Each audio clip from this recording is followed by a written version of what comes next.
Hey everybody, coming to you live from Automation Fair. I think I found a quiet area to have a quick live stream.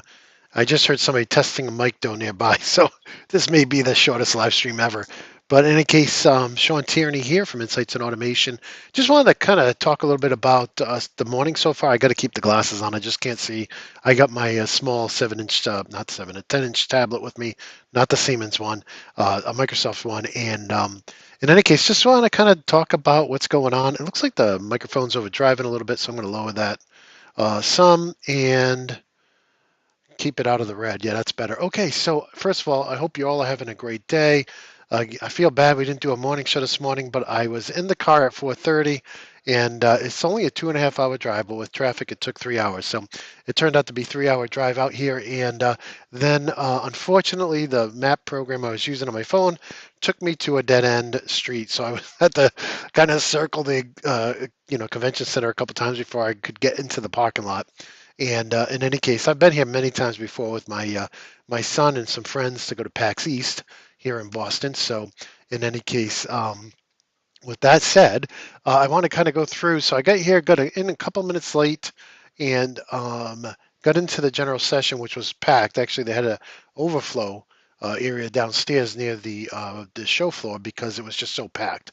And I think one of the things they make a mistake on, a lot of us older folks have grown a little wider in our old age, and so they have these cheers, these little I don't know, like small chairs, right, that you would sit in, and they're packed tight next to each other. And big adults can't sit that close to each other. But in any case, I thought it was a pretty good presentation, talking about a lot of the key things that that the company's focused on. We talk about this all the time on the morning show. Things like AI and things like digital twins and digitization and all that.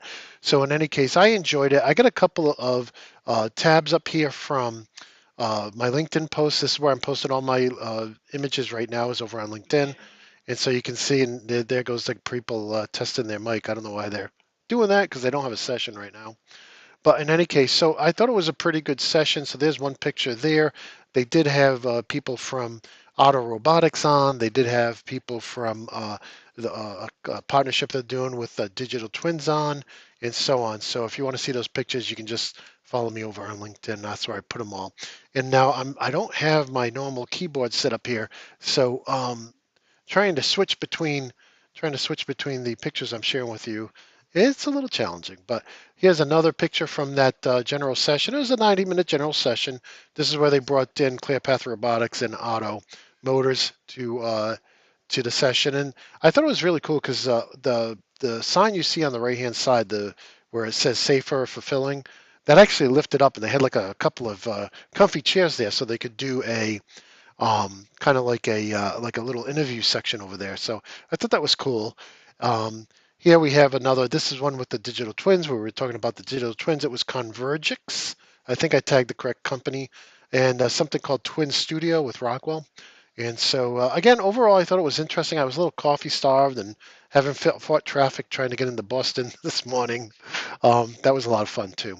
In any case, I want to move on from that to some pictures here. I put some pictures in on there was a very, very large queue. Let's see if I can get this one up.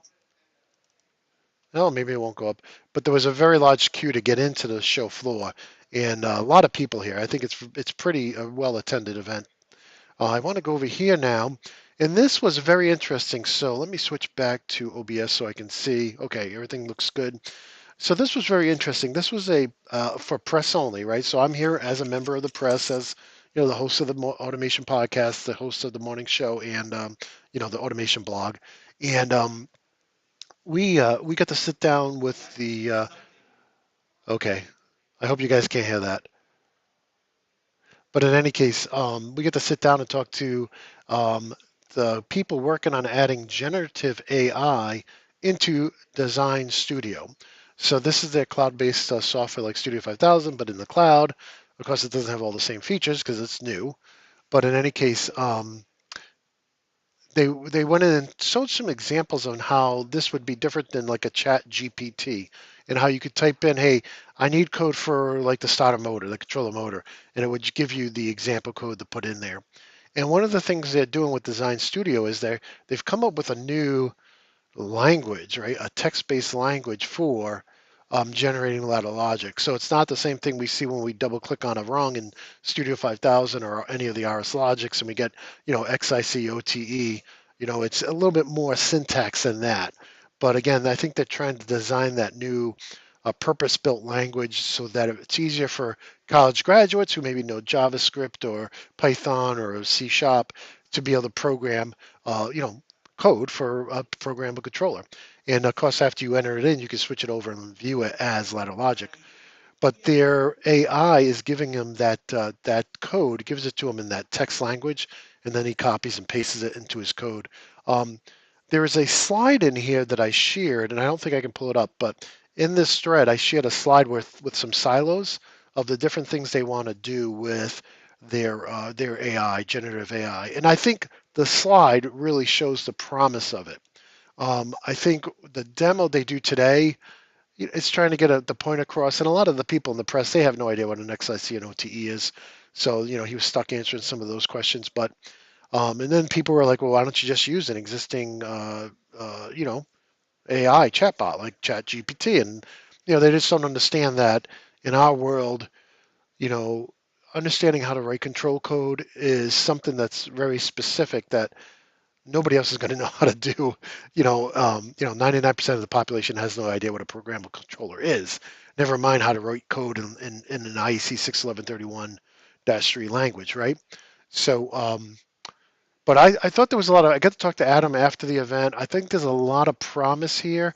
I haven't seen, and he says that the other folks are doing it. I haven't seen like the Schneiders or the Siemens or the other companies doing this, right? So we cover them all.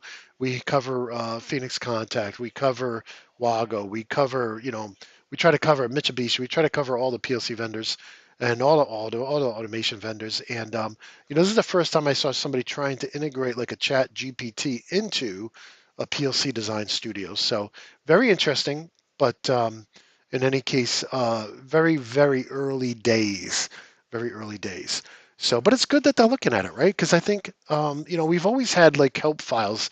We've always had links to users manuals and installation manuals. And, one of the things I used to love about RS Logics years ago is the start page that would come out with all the help videos and all that, right? And so this is probably the next evolution of that.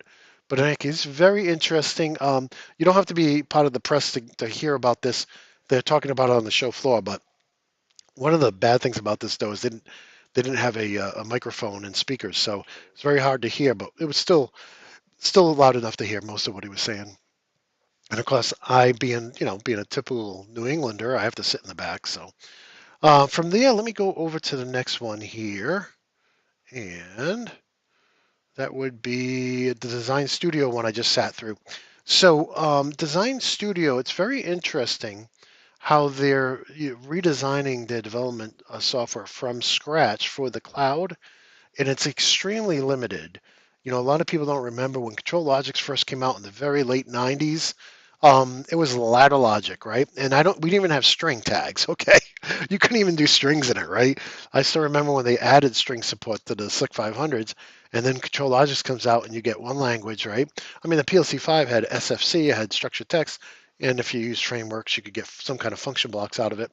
But it had string tags, and when Logix first came out, it didn't have string tags. A lot of people don't remember that. There was difficult times when Control Logix first came out, the first original L1, and really a lack of support. But that's the way the things these days work. You release something with the bare bones, and you get it out there, and you get people trying it, and you innovate. And personally, I don't think the FactoryTalk Design Studio for Control Logics or Compact Logics has enough value right now that I would, if I was running an engineering firm, that I would buy it, right? Because it's just so limited, and it's offline only as well. But in any case, I can see in the future where it'll be extremely useful and powerful. And so that's where we are right now. It's lunchtime right now. I haven't eaten all day, but I'm not really that hungry because I've been running around like crazy trying to get to different sessions. Um, what do I have coming up this afternoon? Let me see if I can find my cell phone here. and see what I have for different events. Now, some of the events were packed, were booked before I even registered. I mean, I thought I registered pretty quickly too. But in any case, I got everything loaded here in my calendar. So there is a what's new in Logix that apparently they put it in a very small room because it was packed like within a day. That's one of my favorite. Now they say because I have a media badge, I can get into that if it's not over full, but we'll see. So I want to try that. Then I'm meeting with the Studio 5000 folks, very nice folks there to talk about V35 and in the future. So that's going to be great. Then I'm going to go to a session about Factory Talk Optics. They've been so busy trying to get ready for Automation Fair, we haven't been able to have them on the show, but we hope to get them on the show in the future. I know we've been saying that for a while now. Then there's a happy hour for the media, but I think I'm going to actually attend um, what's new with Factory Talk View, and that again was booked solid. So I'm going to try to get in using my media badge. They said I can, as long as it's not too full. But in any case, and then we get booth tours from about 4:45 to 6:30. At which point I'll probably crash because I've been up since 2:30. So in any case, and uh, and luckily though they put the media right across the street, like to the hotel. It's virtually almost attached to the fair, so that's good. And in any case, so that's what's going on here at Automation Fair. I'm just going to switch over here to a second to restream here. Let me see if I can do this so you can see me in the big screen here. That's actually not what I wanted to do though. I wanted to I turn that off so you can see I'm the seat next to me. Kind of give you an idea where I am here in the facility. So I'm down one of these long corridors, and that's the offending room there. They have no session going on. I don't know why. I don't know why they are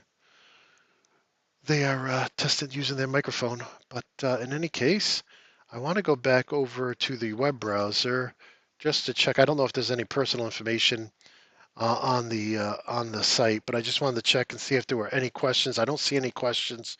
So with that, let me go back here. I'm kind of all doing this all on the fly. This is like a science little science project here. But in any case, so I want to thank you all for watching. If you guys have any questions that you want me to ask anybody here at Automation Fair, let me know. Um, I don't know about where we're going to have a morning show tomorrow or not. We'll just have to stay tuned. If I do, it'll be right at 7:30. The problem has been to find a quiet place here at the facility to do it. Of course, I could probably just do it in my hotel room. But in any case, I want to wish you all an awesome day. Stay courageous, stay fearless, and until next time, my friends, peace.